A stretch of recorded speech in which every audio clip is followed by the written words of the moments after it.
and welcome to this Forum for Philosophy event at the LSE. My name is Danielle Sands and I'm a fellow at the Forum, and I'm going to be chairing this evening's event, which is the first in our Histories of Thinking series. Accounts of the history of philosophy become so familiar that we forget that they are limited and partial, yet they determine our perception of what counts as philosophical inquiry or knowledge.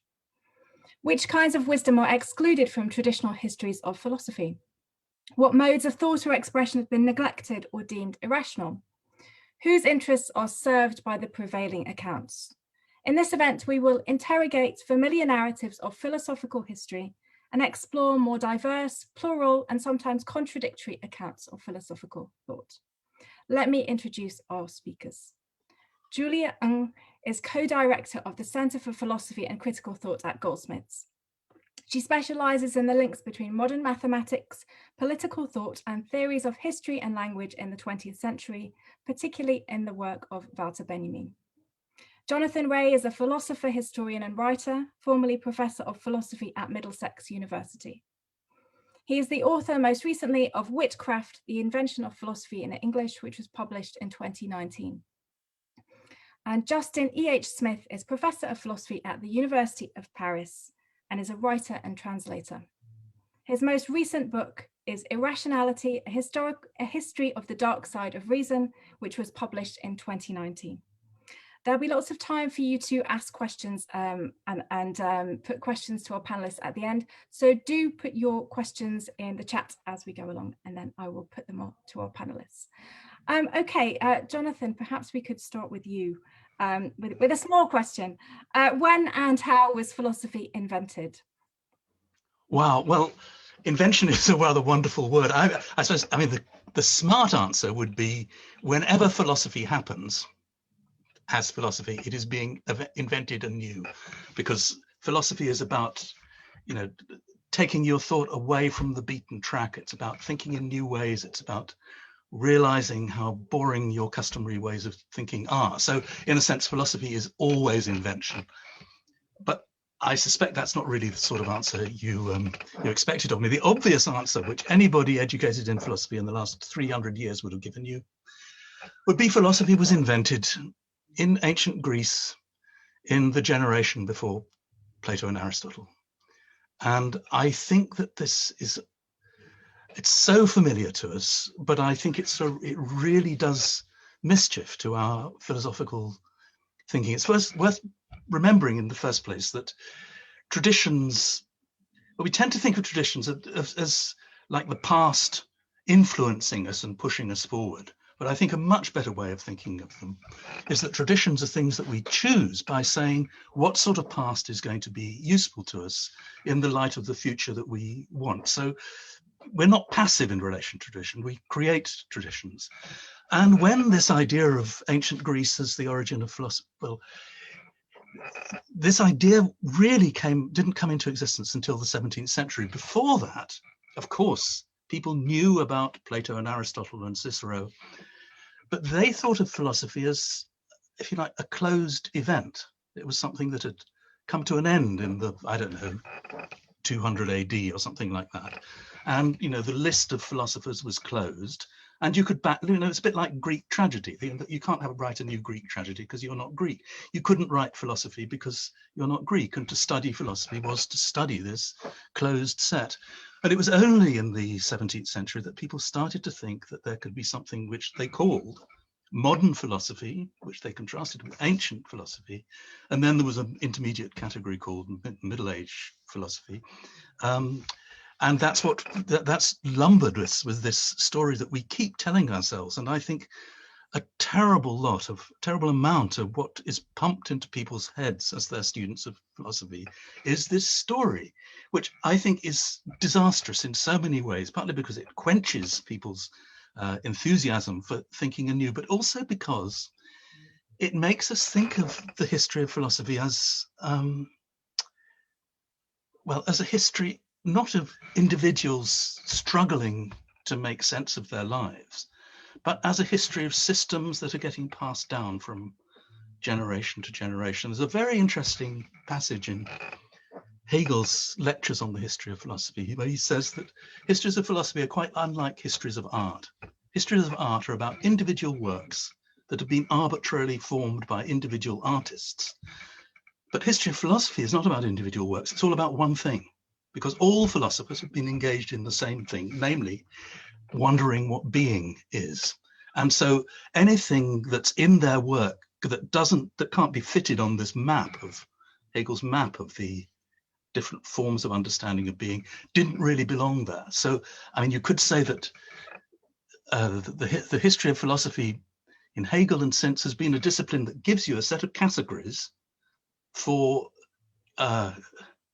analyzing philosophies, and then you go through the history of philosophy a bit like a bird spotter, saying, oh, there's an idealist, there's a materialist, without thinking that these categories are themselves the product of a particular philosophical moment, particularly of Hegel's philosophical moment. I think we need to get back from this false invention of philosophy to reinventing it for ourselves.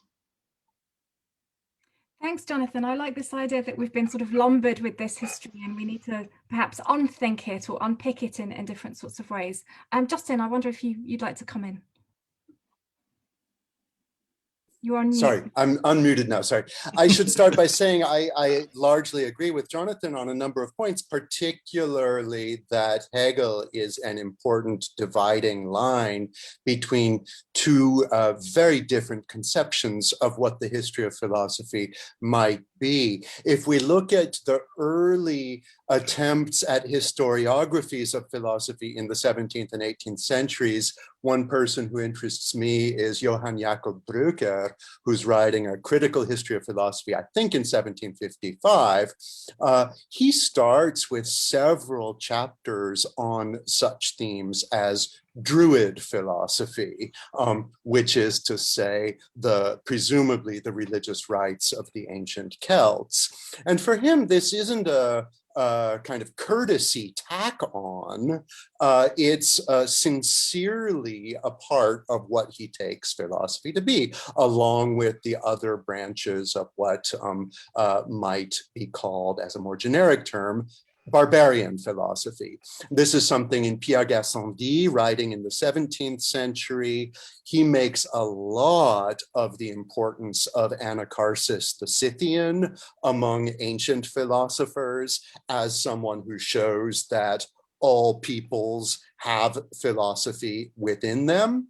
And I think, I don't want to dwell on Hegel or take Hegel as a kind of straw man, but what happens with Hegel effectively is that Hegel insists on the point that philosophy is necessarily unbound to other cultural forms like dance or myth or song or religious rites, so that by that criterion, there is only a singular miracle in the history of humanity, the Greek miracle, because the Persians and everyone else might have had some kind of practice of contemplating abstract concepts like time or so on, but they did so in a way that folded time into a representation of a divinity, and so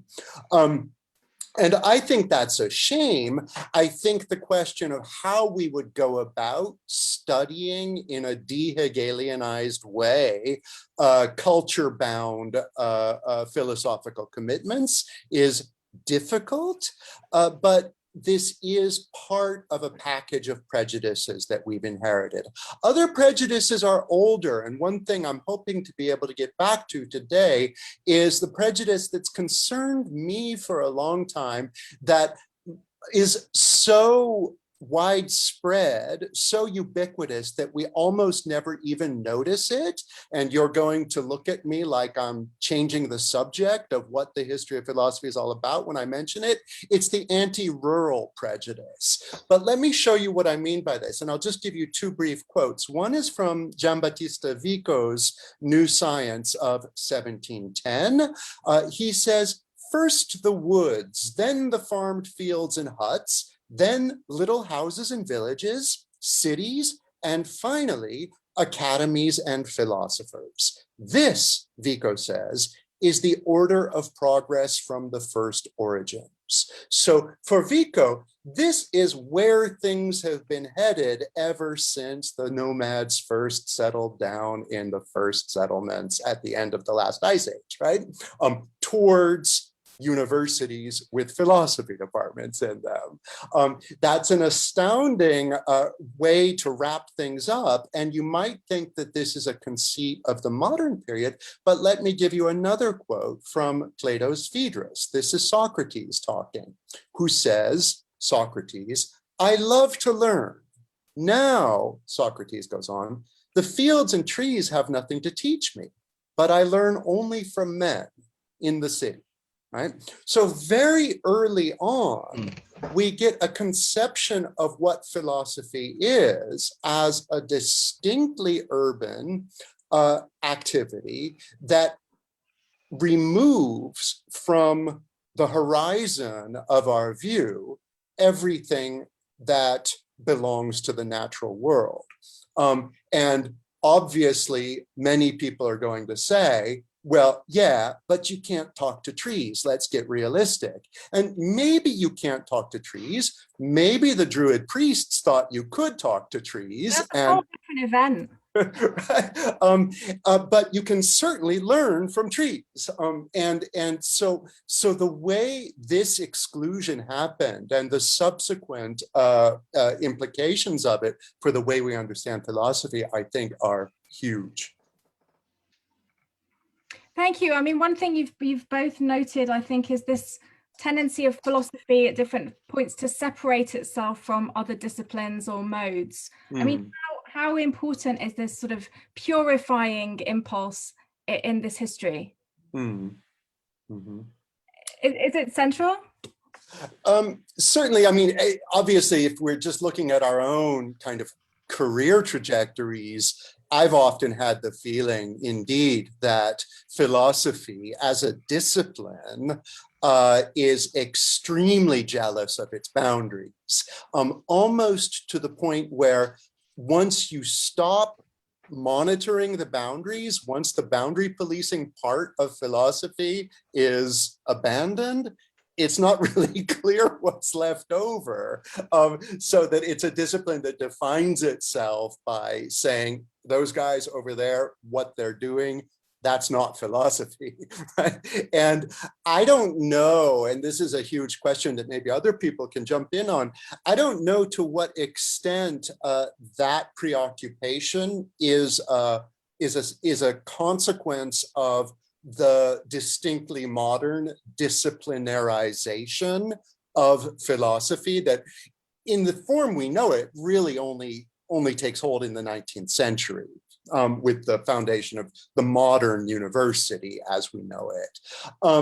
I don't know how much this boundary policing is simply an effect of disciplinarization, and indeed how much you could also reach further back and find it in antiquity. While I identified a certain prejudice or a certain kind of bounding off of the activity in Socrates, what I will say is that reading early modern historiographers of philosophy like Gassendi and Brücke, whom I've already mentioned, you see a vastly more kind of liberal and open, flexible conception of what philosophy is than certainly I had ingrained into my head as an undergrad in an analytic philosophy department.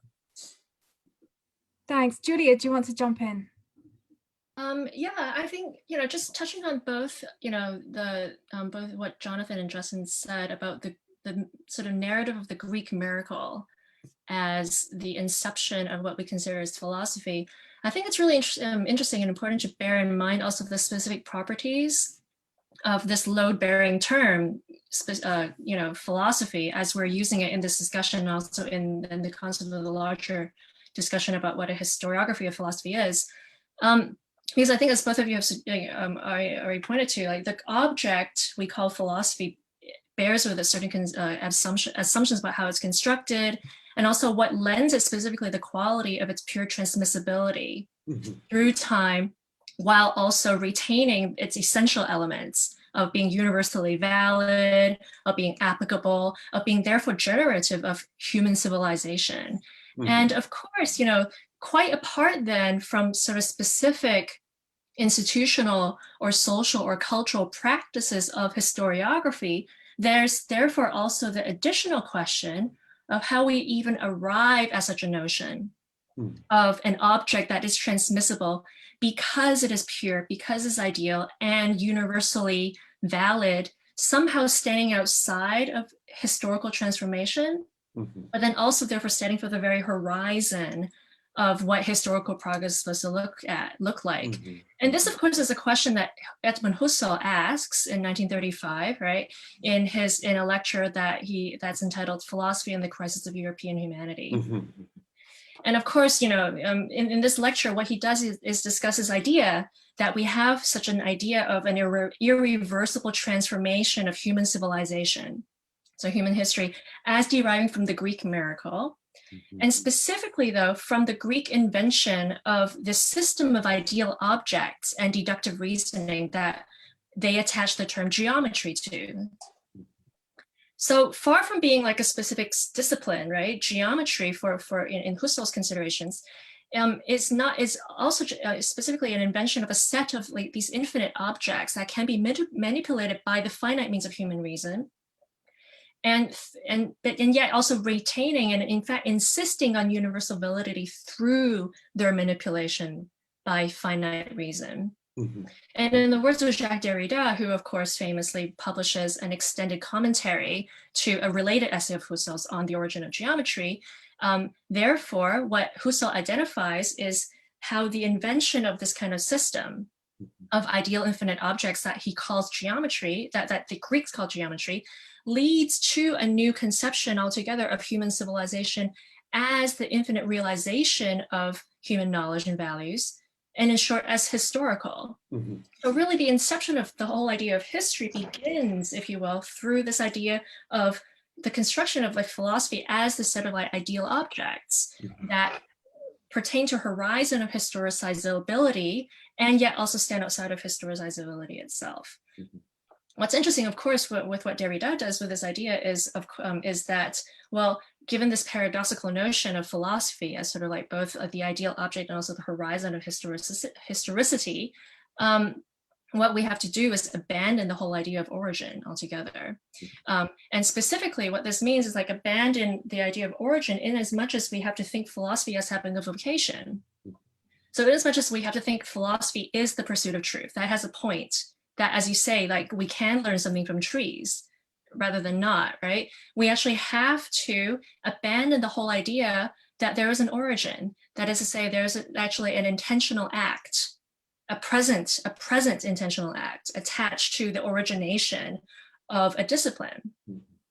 And so, the deeper you dig, or the more pressure you apply to the whole idea of a historicity of philosophy, the more you have to abandon the idea of a unicity of an origin, that there is one narrative, that there's one developmental progress, right, in terms of human endeavor, and that there's something maybe other than the Greek idea of this infinite horizon of an emergence of human knowledge. Yeah, maybe I'll pause there for a second, just before I just go on forever and ever.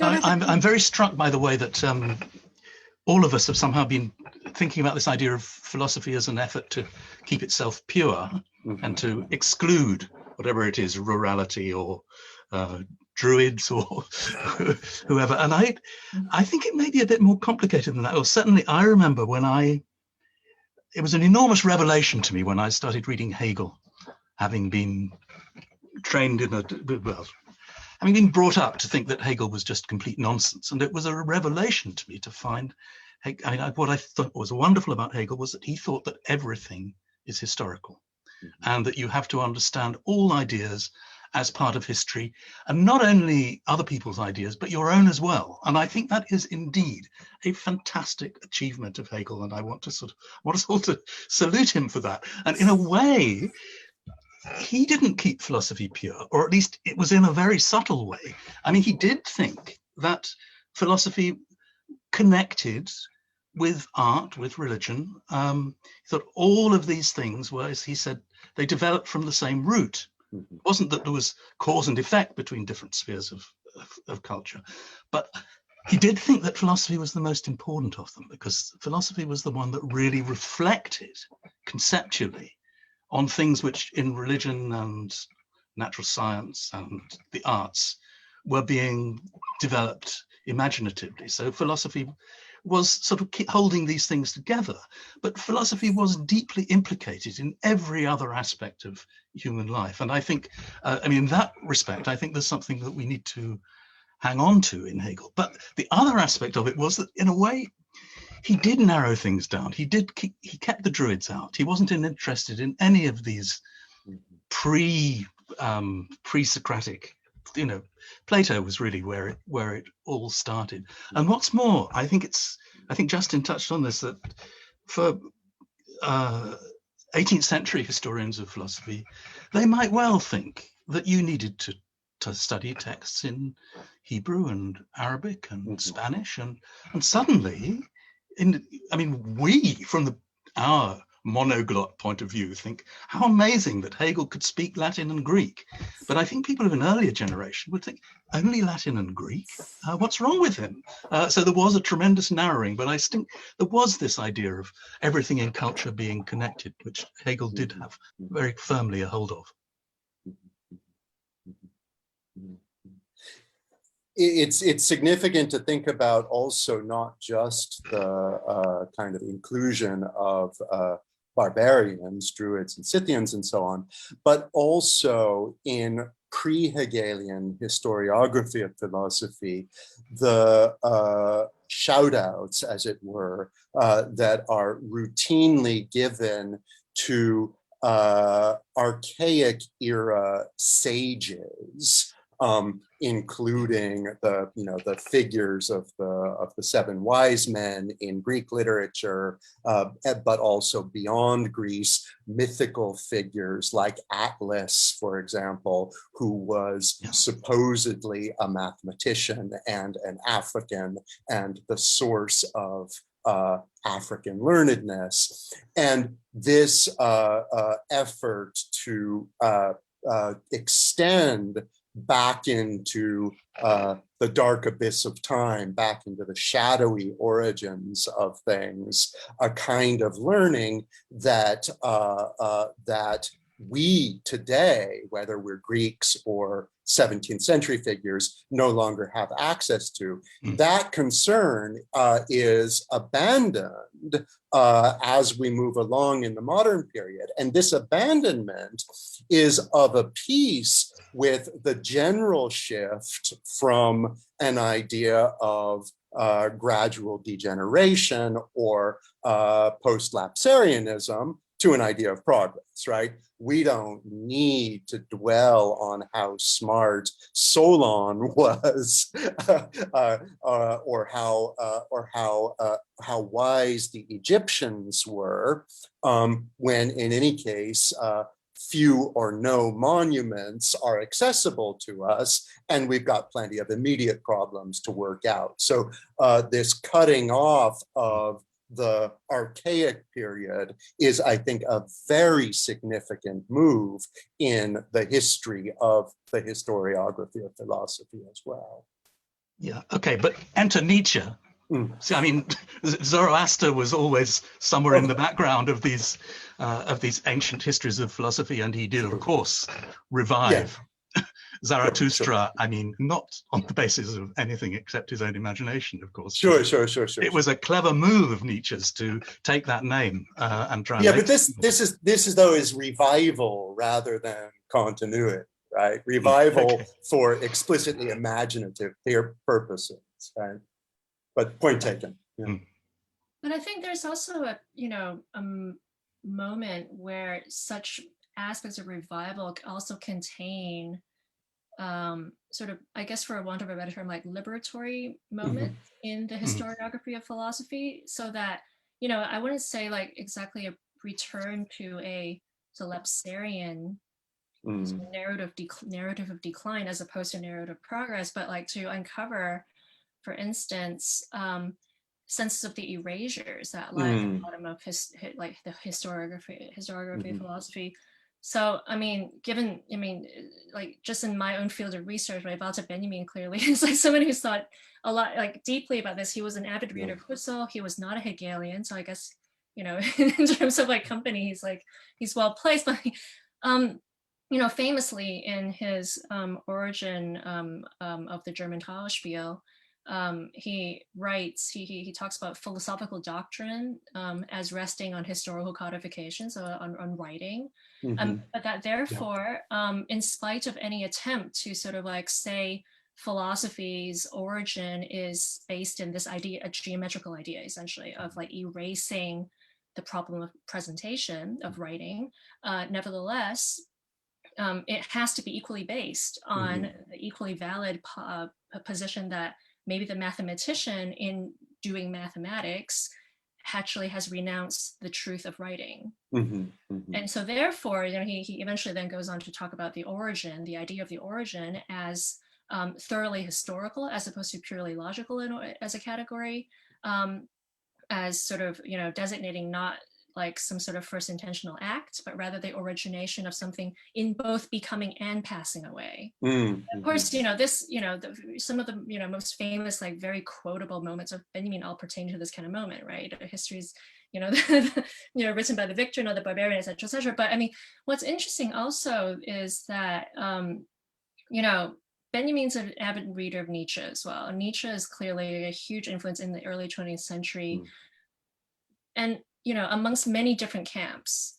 And one of the interesting sort of camps where Nietzscheanism and Nietzsche's sort of like in camps, if you will, is within like the German Jewish context.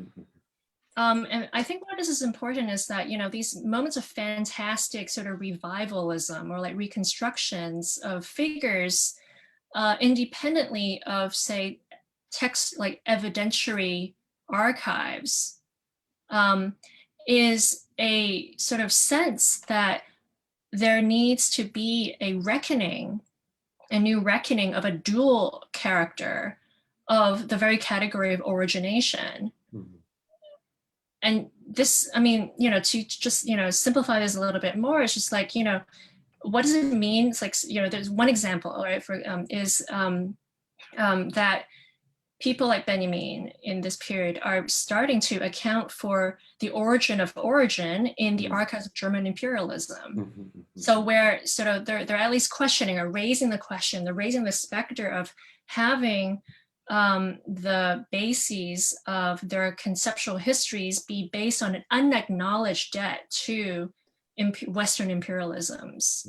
And this happens in subtle ways, but if you look at origin of German 𝗏𝘯𝘵, but also one-way streets, which are written in through the course of the 20s. You know, objects of colonial exploits are everywhere. Like they take on the guise of commodities, right? They take on the guise of products of global capitalism, but they're also the fruits of colonial exploitation, and they're everywhere. And if you read through that lens and you read, like, sort of reread how Benjamin's writing through that lens of having these objects register under the guise of capitalism, but ultimately trackable back to, say, the Spanish conquest and sort of belated German and French imperialisms in Mesoamerica, for example, you get a very different picture of like what that whole interrogation of how do, you know, what is a history of a philosophy might look like. I want to come back to these questions of transmissibility and transmission and translation that have been sort of drifting in and out while you've been talking. I mean, how significant are those questions? You know, to what extent have particular moments of transmission or failures of transmission sort of influenced the history of philosophy as we've been talking about, as we've received it? Maybe Jonathan?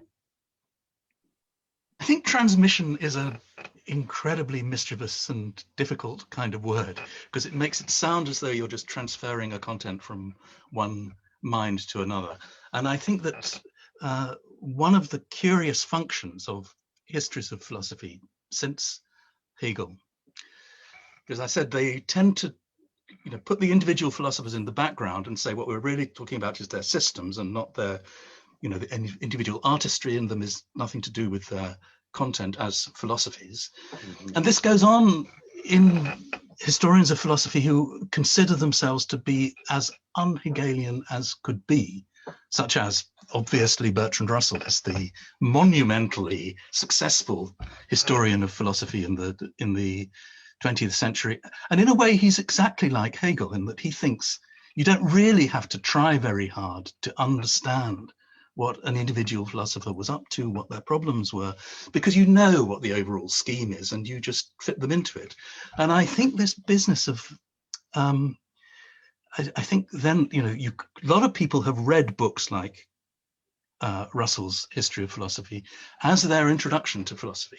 People think, oh, I need to know something about philosophy, so I'll get Teach Yourself Philosophy or Teach Yourself the History of Philosophy or maybe Bertrand Russell. And I think this is a terrible scam that is being carried out, because what they give you the impression of philosophy being this sort of finished product, which, a great pantheon where you may be invited to kneel down. It's not, you're not given, it's a spectator sport. It's not a participating activity. And people start to substitute the history of philosophy summary for the actual complexities of the text, which register an individual's struggle with problems. So people will say, oh, well, of course I know what Marxism is about. It's about dialectical materialism. And I know what dialectic is, I know what materialism is, and so there we have it. And the fact that, those words don't occur in the whole corpus of Marx anywhere is forgotten. And so the summary gets in the way of actually reading the text. And transmission, well, transmission can be a form of popularization. Russell, we're always told, he does get on my nerves, this guy, I must say. Russell, we're always told, was a great communicator. He had enabled everybody to understand what Western philosophy was all about. Well, I think there's something very deceptive about this whole gesture of popularization. You think, oh, all this, because there's a whole structure behind it where you, the reader, position yourself as the ignorant person. Russell, the genius, the most brilliant man in the history of the world, has read all these books for you. He can summarize them. He can make jokes about them in a way that you could never dream of doing yourself. And so you feel, instead of the transmission of philosophy, the popularization of philosophy, giving you access to it, it has precisely the opposite effect. It makes you feel as though it's something in which you can play no role at all. Only geniuses like Russell, who understand these books and do their best to simplify them for your own hopeless intellect, they understand it, but you don't. So I think histories of philosophy are part of the story of the transmission of philosophy and the popularization of philosophy. And I believe that these efforts have been quite sinister and extremely counterproductive. Down with the history of philosophy. Julia. Yeah, so I guess, jumping on the idea of transmissibility as a problem, I think, and also going back to, I think, Justin's point about how philosophy constitutes itself on the basis of policing its boundaries. One of the questions you have to raise is what's admissible as an object through which philosophy gets transmitted?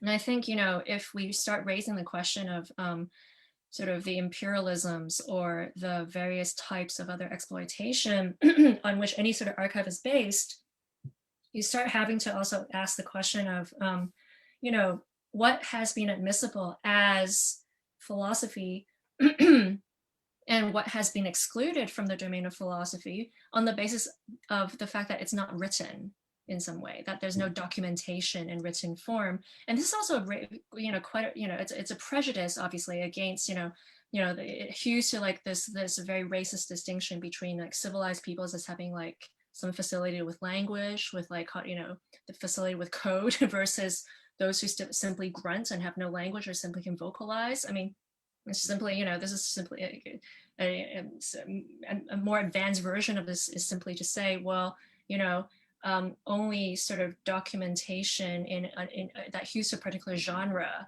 and a notion of a kind of clarity that maybe can be distilled in essay question format, if you will, right, can count as the discipline of philosophy in as much as can like perpetuate itself. If you start admitting other types of thought, then you run very immediately into the problem of like, well, look, sometimes thought gets expressed in poetic language. Sometimes thought gets expressed in visual images. What do you do with those kinds of things? Are they automatically excluded because they don't sort of formulate thought in terms of a kind of neat syllogism, but rather force you to engage with language, for example? One of the areas, that I've been sort of thinking about and sort of in which this question has been raised quite explicitly is like the relationship between Chinese philosophy and modern German Jewish philosophy. Taoism, for instance, famously, the classic texts are written in verse form or like some kind of prose poetic form. Also, if you think about what Taoism, quote unquote, is, it's not just philosophy or a system of thought, it's also a way of life. It's also a highly ritualistic form of worship, and it's also a martial art. I mean, what are you going to do with martial arts in the context of like, Bertrand Russell's History of Philosophy, for instance? I mean, how do you fit that in? Or do you always have to sort of like make a caveat for including this in the idea of philosophy? And what does it mean to transmit something through a form that is ephemeral? Which is another, a question that is worthy of being raised, especially when, like, what we're concerned with is archives that have undergone erasure. Necessarily. So, erasures can take in the form of translation as well. So, for instance, like the Taoist texts that sort of circulated in the 19th century and the early 20th century, which became important for a whole slew of really important thinkers, like not Benjamin, but also Martin Buber, Franz Rosenzweig, Max Weber, Brecht and Kafka, obviously, but a group of people who were like engaged in the early 20th century with critiques of political economy and also philosophy of Jewish life. They're all reading Taoist texts in translation. Martin Buber famously translates a couple of Taoist texts with the help of a Chinese native informant who's sometimes named, sometimes not named. None of these people know Chinese, for example, but are they, to what extent are these authentic or inauthentic? Do we not maybe have to talk about, translation as its own mode of philosophizing? And German, in this case, like German Taoism as its own form of like Taoist thinking that sort of generates its own conceptual histories. Just a reminder to our viewers that you can put and do go ahead and put some questions in our chat for our speakers. Justin, I wonder whether you want to come in here. Yeah, I have a lot to say in response to a lot of what's been going on about writing, and also there's a question in the Q&A concerning Indian philosophy that I'd like to get to.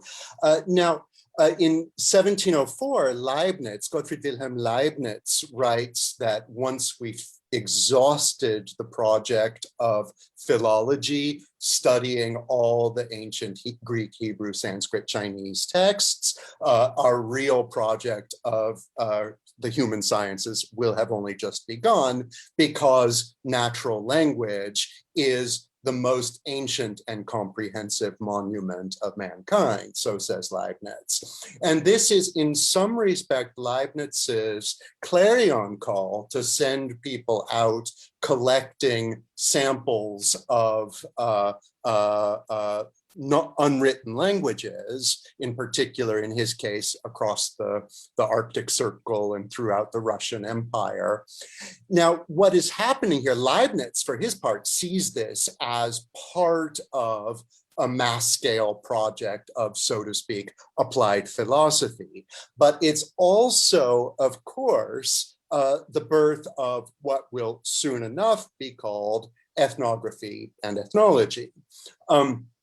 And also for Leibniz, it's part of a missionary project, a two-way street of both getting knowledge, but also imposing a new regime of knowledge, if you want to call it that.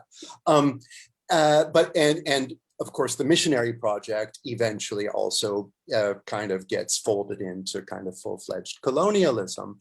Now, that's all very significant, I think, when we're talking about different forms of transmission, because indeed, I've been studying now for a while oral cultures that transmit knowledge intergenerationally through epic poetic tradition.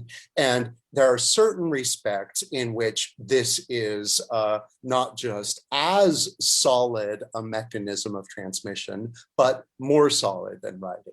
We know that writing is distinctive and special for some things. Anthropologists like Jack Goody have been able to show how simple practices of list making in antiquity are connected to the emergence of such things as Aristotle's table of opposites, right? And beginning to contrast and oppose and negate and so on requires a kind of conceptual representation that writing provides and oral epic poetry doesn't. At the same time, some of the traditions that we are prepared to recognize as philosophical par excellence have receded from writing in interesting ways. Notably, in Greece, everybody's favorite philosopher, again, the philosopher par excellence, Socrates, didn't write. And that is a very curious irony about the Western tradition that I think is not noted nearly enough. Now, in the case of Indian philosophy, and here I'm replying to a question from an anonymous attendee, there's something very interesting going on.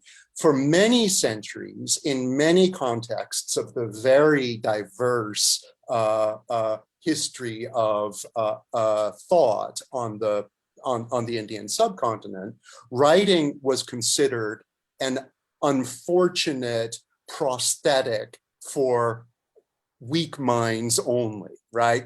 You revert to writing when your head just isn't good enough to memorize everything that ideally would be stored in here, right? And so there are many works that for many centuries did not exist in written form. And it was a kind of degradation when they were finally written down. And in part, it's for this reason that if you take a sutra, for example, of, say, some orthodox school of philosophy, like the Nyaya school, Mimamsa, and you translate it into English, you're just going to think, what is this? This isn't a treatise. This doesn't count. This isn't giving me an argument. And the reason is because it has a whole kind of legacy behind it of oral communication between guru and disciple, where the most important goal is simply to kind of store within one's own mind, within one's own memory, a system of, so to speak, mnemonic devices that you can then later unfold from your own memory in a way that helps you grasp an entire body of knowledge, right? And so this background in orality gives an outsider the impression of just utter impenetrability. But again, it's because a sutra is not an argument, right? So there are all sorts of ways in which orality and textuality are interwoven. And again, just to conclude, I think that each has its own specificities and its own strengths, but there's absolutely no reason to suppose that that the traditions that transmit knowledge intergenerationally through written traces are in any way superior. I'm interested. Who says they are? Well, I've had some colleagues. Okay. I've had some hate mail. that says something more or less along those lines. I'm interested in this sort of packet. Was it you, Justin, or I'm not sure who referred to a sort of packet of prejudices that we carry with us? And obviously one of them you've just raised is this idea that we think that philosophy has to be about advancing an argument. Oh yeah, well, and modes of discourse that don't do that or not philosophical and are implicitly in some way inferior. I mean, right. I wonder if we can draw more on this idea of the sort of packet of prejudices and what that consists of and how we can move away from that. Is it just about reading differently, thinking differently, and opening ourselves to different traditions? Yeah, I mean, it's really hard because I think the idea that philosophy must be a provisioning of arguments, the idea that that's a prejudice is kind of resting for me on a deeper commitment that any attempt to define philosophy will work for no more than a specific moment in a specific context, and then it will slip away, right? You just can't do it.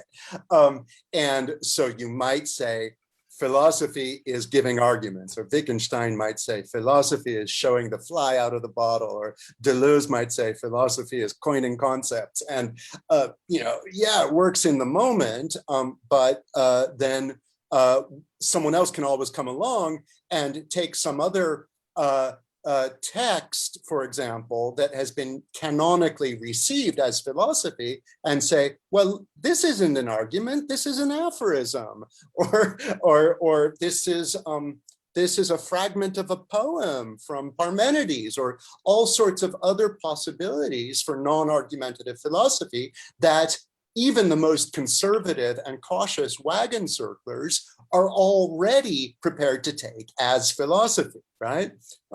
And so the definition, the problem of definition is one that is insurmountable, I think. I think you're making rather heavy weather of this. Just, I mean, it seems I could be, yeah. You know, philosophy is a word that people have applied to a specific tradition of thinking. And I know some people, maybe Hegel thinks that it's the greatest form of thinking that human beings are capable of. But if we disagree with that, then we can just say, well, there are millions of forms of thinking, and philosophy is one of them. There's millions of forms of music. The classical string quartet is one of them. That doesn't mean that what's not a classical string quartet is not. I mean, it seems to me that you're both trying to demote or deflate the pretensions of philosophy, but also taking them too seriously at the same time. Philosophy is just a word for a very local tradition that was made up in the 17th century in Europe, and it has its virtues and it has its blind spots. There are millions of other traditions too. Don't take its self-importance too seriously. Julia. Sorry, I agree, except for the cases where certain kinds of philosophy, let's say certain types of things that have been categorized as political philosophy or legal philosophy, have served to exploit other peoples and also to completely erase them, say by relegating them to myth or by tagging them to some sort of like real racialized history of some sort. And that's, I think, a really important distinction to make. Yes, of course, there's like this like sort of broader disciplinary questions, like why are we all taking philosophy so seriously as like the queen of all the sciences? I mean, why don't we just regard that as a myth, right? Versus when sometimes the category of philosophy has been applied specifically to undercut, say, versions of forms of other kinds of life, right? In service of the perpetuation of something that then gets authorized as philosophy, as legal philosophy. I have a specific example in mind, which is like, the arrival of the modern conception of the rule of law. Let's just take that as an instance of philosophy for the sake of argument. Like basically, the idea that like there's a transition between a state of nature of a people from a state of nature to a civil state, right? That's peaceful, can also be seen as a pacification of the people on the basis of the erasure of the indigenous right to self-defense. And this is sort of logged also in sort of contemporaneous ethnographic accounts or ethnological accounts of, say, the Spanish conquest, for example, in Mesoamerica, in the context of sort of German, like especially German ethnology in the early 20th century, for instance, where sort of people who were engaging in, like, so alongside people like Gustav Radbruch or Hans Kelsen or Carl Schmitt, there were also these other kinds of sort of like more historically minded legal philosophers thinking, maybe without realizing it, right, about this distinction between like a myth and a history in the context of how turning an instance of suppression into philosophy by dint of historicizing it actually ends up sort of eradicating a right of self-defense and making it punishable even by the death penalty in the name of civilization, in the name of historical progress. Right. That's super interesting, Julia. I appreciate Jonathan's pushback, and I want to try to respond. I want to try to say from a different angle than Julia, maybe in a way that's kind of complementary to what Julia has already said. Once I was at a kind of table trying to recruit new students to study philosophy in Montreal, and a First Nations person from the 𝘐𝘯𝘁𝘶𝗃 Reserve near Montreal was talking to me, and he said, well, we've got our own philosophy.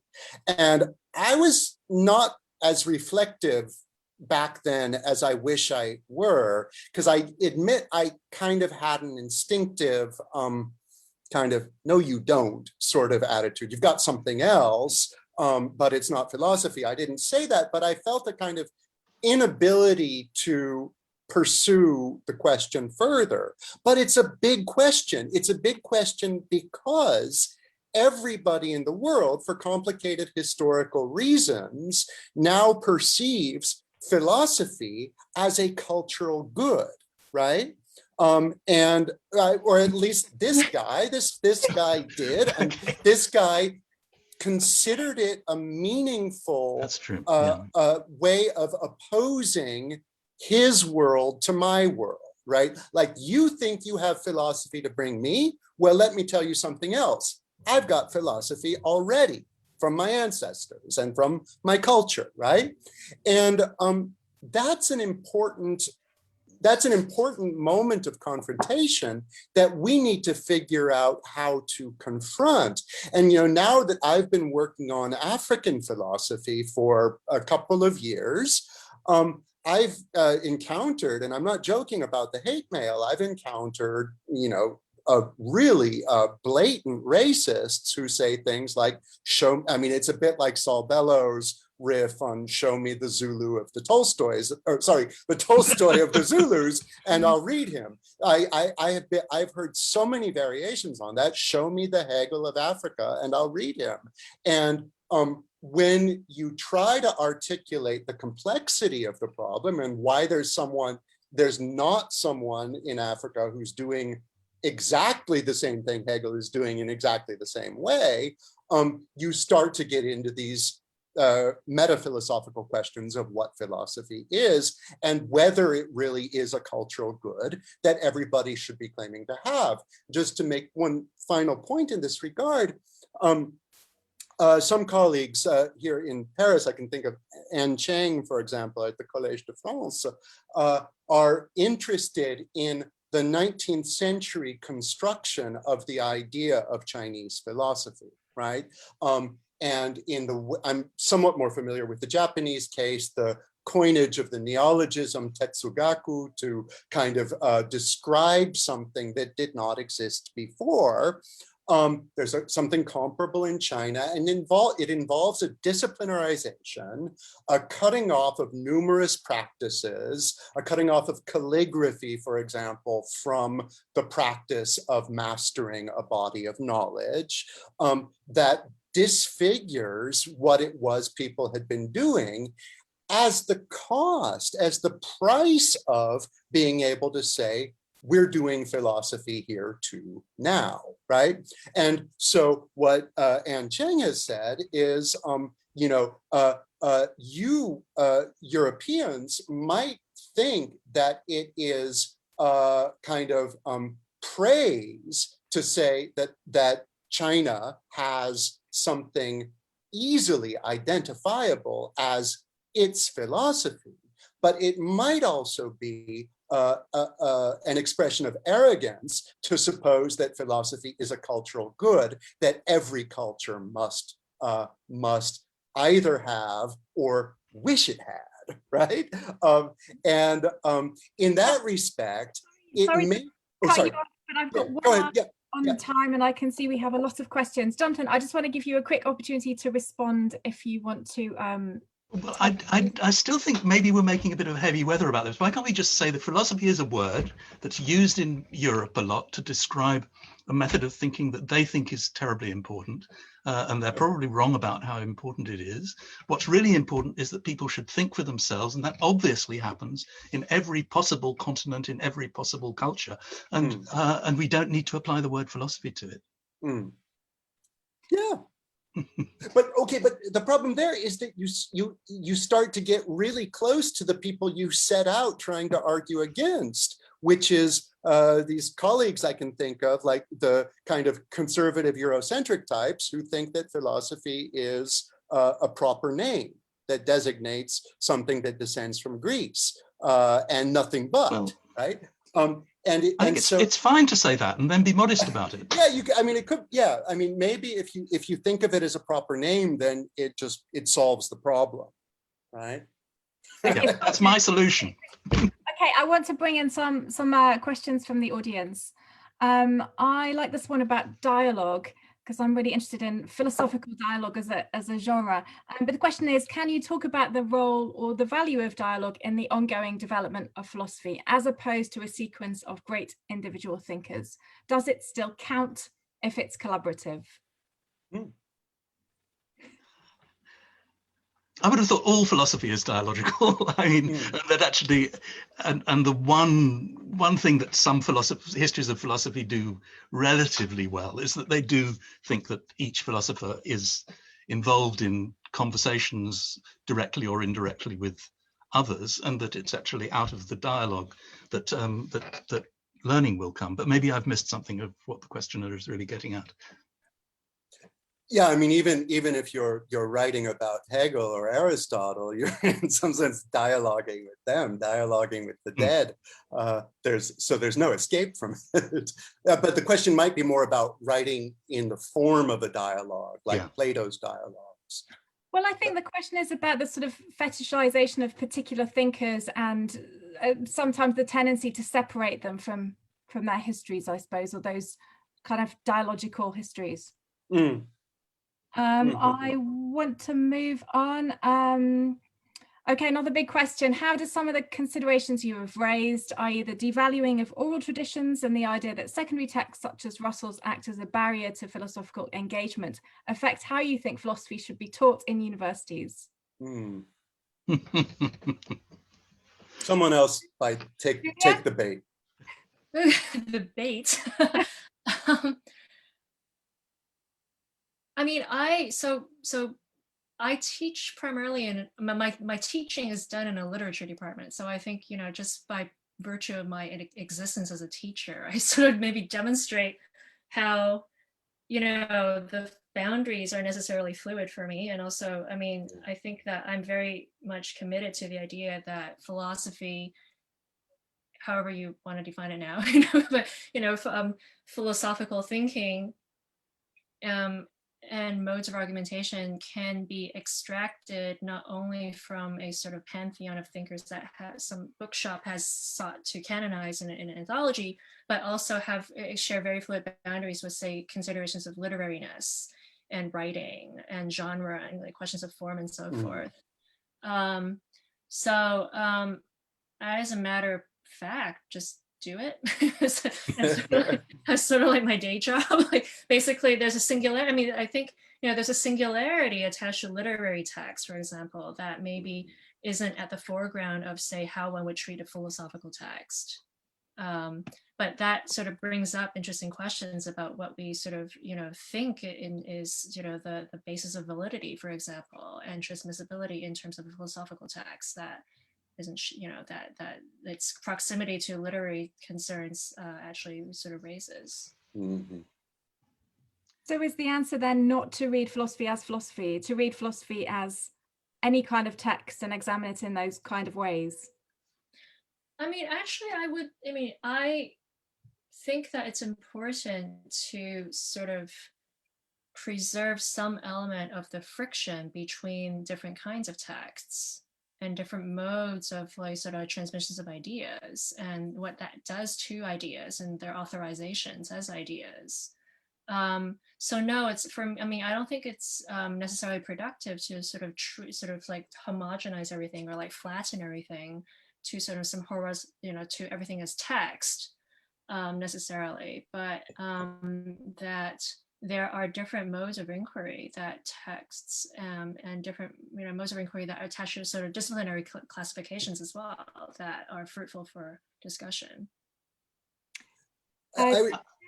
I think there's something terribly contradictory about the vocation of being a philosophy teacher, because if I'm right, then philosophy is about teaching, getting individual students to think for themselves. Yeah. And if you stand up at the lectern and say, now these are the following ways in which you can think for yourselves, you've already completely lost it. Yeah. And there is this terrible thing that happens in university philosophy particularly, that people become experts on various texts and they can talk about them very cleverly, and you think they've never actually struggled with a philosophical problem in their life. And I find Wittgenstein exemplary in this respect. He had such an active conscience as a philosophy teacher, and he basically thought that whenever he tried to teach, it went wrong. And he had this very good statement that he made to his students once. He said, do not try to be intelligent, because if you try to be intelligent, then you're really going to stop thinking. You're going to be clever, but you're not going to really start re-examining your ideas. So, and it's very hard for a teacher. I got out of philosophy teaching ages ago because I couldn't hack it. But I think that's the rule. Don't try to be intelligent. I think I agree a bit with both of you. I think it's impossible to teach philosophy. It's a contradiction in terms to suggest such a thing. But what you can do is kind of help people to discover their own interests, right? And there, in kind of complement to what Julia has said, I think about my own work specializing in the history of early modern philosophy mostly. There's someone who makes me so angry every time I think of him. Should I name him? Yeah, why not? I'll name him Jonathan Bennett, who has done what he calls translations of Hume. That is, translations of Hume into English. What does he do? He cleans their stuff up. He changes the spelling. He eliminates weird old words and replaces them with words that students can understand. In my experience, what made me fall in love with the 17th century is precisely that it was weird, right? That it was a foreign country. If I was reading English texts, they had words that were spelled in weird ways or that don't exist anymore. And it's not a guarantee that that's going to appeal to someone, but I really do believe that a part of the possible hook for philosophy when we're talking about the history of philosophy is not to try to make it relatable, but on the contrary, to highlight its strangeness. I think that's absolutely right. And on the subject of Jonathan Bennett and other people who simplify people for you, usually the object of the exercise is that you can see what complete idiots these people were and how self-contradictory they were. And it's so disrespectful. I don't think there's any other discipline. I mean, a teacher of poetry isn't going to say, oh, look at how stupid Wordsworth is, and what about bloody Coleridge and Heine, Jesus. But historians of philosophy, basically, one of the curious things about the history of philosophy, we think of it as trying to create this pantheon of excellence, but actually all historians of philosophy say, oh, well, they were all wrong. In fact, there's no reason why, someone who's not a philosopher should feel sad to be excluded from the canon of great philosophers, because from Kant onwards, to be in the canon is to be condemned for being an idiot. Yeah, absolutely. Let's take another question. Are we absolutely sure that philosophy's story started only in the time and culture of ancient Greece and not earlier, in some way that simply doesn't fit our strict definition of what philosophy is, and thus we exclude them? Or maybe we simply don't have any records of philosophy before ancient Greece? Any takers? Well, I'd be very deflationary about it and say, well, philosophy is a word that people started applying to things in ancient Greece. Yeah. That doesn't mean that what happened before wasn't intellectually valuable and perhaps intellectually even more valuable. But Yeah. I think people just again and again, I think people are just getting rather over anxious about what's just a word. We know the first occurrence of the term, or at least the agentive form of the term of philosopher. It's in a fragment of Heraclitus, and what's interesting to note is that it's being used there in a tone of mockery, right? Like the person who it's kind of a false elevation of a person to call them a philosophos. Right. And that's a very significant fact as well, I think. Philosophy is born in mockery. Okay, let's in terms of, oh, sorry. Go ahead, Julia. I was just going to say something about, beyond the Western canon, or beyond the, the obviously very Western understanding, attached to the word philosophy. There's also the question of what do people do when they sort of teach or try to consider what philosophy is outside of the Western tradition, sometimes predating obviously Heraclitus, etc. And especially when it's wrapped up with other, forms of practice, right? As I was saying earlier, what do you do with martial arts, in terms of, or calligraphy, which is also extremely physical as a gestural sort of enactment of idea. What do you, given in the Anglophone sphere, I think this, the entrance or the entry of Chinese philosophy into the canon of philosophy as we understand it in the West has also been, indebted to a process of translation and simplification, and sort of correlating into this sort of easily digestible notion of what, how to extract from this extremely complex set of practices something like an idea. So, I guess for me, the question is, you want to make something legible in a different language. I guess there's something inevitable about the process of translation that's needed. And at the same time, paying close attention to the untranslatability as a mode of philosophizing, quote unquote, right? And being careful about the interstices in which then new questions can arise is pretty important. A connected question, which is sort of linking to that. So on the relevance of Arabian or Middle Eastern philosophy, does geographical location as well as time period affect the transmission or the ability to transmit philosophies? Well, I would just, interestingly there, the word for philosophy in Arabic is a borrowing from Greek, right? So if you have this restrictive conservative definition of what philosophy is that we've talked about already, then the history of Arabic Islamic philosophy makes the cut without question, because it is a continuation of Greek philosophy. Now, there are earlier pre-existing practices, the kalam tradition of disputation concerning Quranic interpretation, but then that gets supplemented with arguments from Aristotle and others early on. And obviously that has to do with geographical proximity that South Asia and East Asia did not have to Greece. And so it's an example of the contingency of who is neighboring whom that determines what form philosophy will take. I think we've got time for one last question. So returning to the discussion about boundary policing, to what extent do you think that the lines between philosophy and non-philosophy, or perhaps wisdom, were drawn along racial lines? That is, was the strict policing of what counts as philosophy in some sense about protecting the distinctiveness of philosophy as a discipline, or was it also about highlighting the cultural superiority of Europeans over non-Europeans? Someone else? I mean, we've already touched on these questions, but maybe Julia has some. I think it's in this,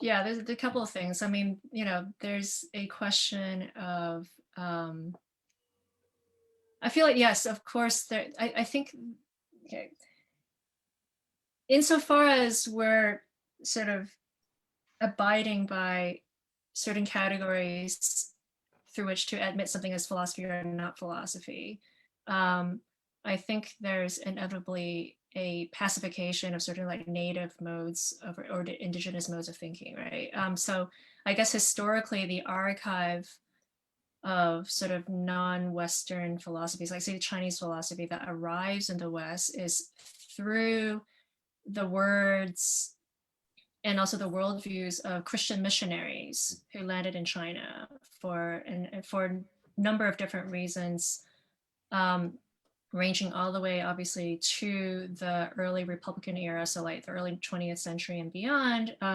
They were there to sort of transmit ideas from the Orient, from the East, in the service of a greater edification of the European project to a degree, but then also to different degrees, serving the project of civilizing the rest of the world. I mean, this is a gross simplification, but I mean, yeah, I think of course there's an element of how the admission even of, say, certain forms of indigenous thinking, so in the case of Chinese, like in Chinese philosophy, into the canon called philosophy, generally speaking, is inextricable from the history of missionary exploits in the rest of the world.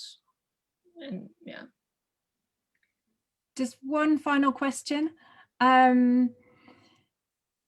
So this is for Jonathan, but I guess opens out to all of you about the history of philosophy and the idea of philosophy having become a kind of spectator sport. How do we, or where should we start in engaging with philosophy if we are to move beyond philosophy as a spectator sport? I think, well, there's a phrase that I've been playing with for the last few months, which is the idea of wild philosophy, by which I mean philosophy that takes place amongst people who have never heard the word philosophy, they've never heard of a philosophy book, but they go out into a starry night and think, wow, or they realize that the experience of love or friendship, of being absolutely focused on the existence of someone else, it's very hard to separate from thinking of the fact that that person is going to die sometime. And or I don't know, there's a wonderful Thomas Hardy poem about a little baby watching a bird by the river, and a horse comes by and an ox comes by and the bird is very happy, and then a perfect gentleman comes by and the baby and the bird flies away. And says Thomas Hardy, the baby fell a thinking. And it seems to me that we need to get back to the idea of a baby falling a thinking rather than some scholar in a library who's read the complete works of Hegel. That sounds like a great note to finish on. Thank you all for joining us this evening. Thank you very much to our speakers. Please join us.